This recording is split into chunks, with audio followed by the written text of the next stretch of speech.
серік тұрсай сабаққа қарасай кішкене түн мен клуб қыздар қаңғырасында жүретін.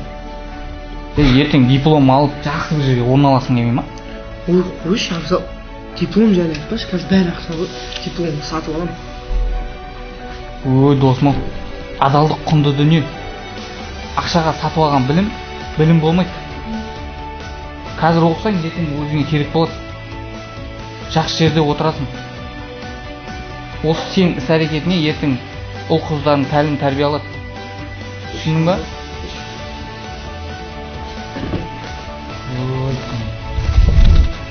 Ағай, мен айтайын соны.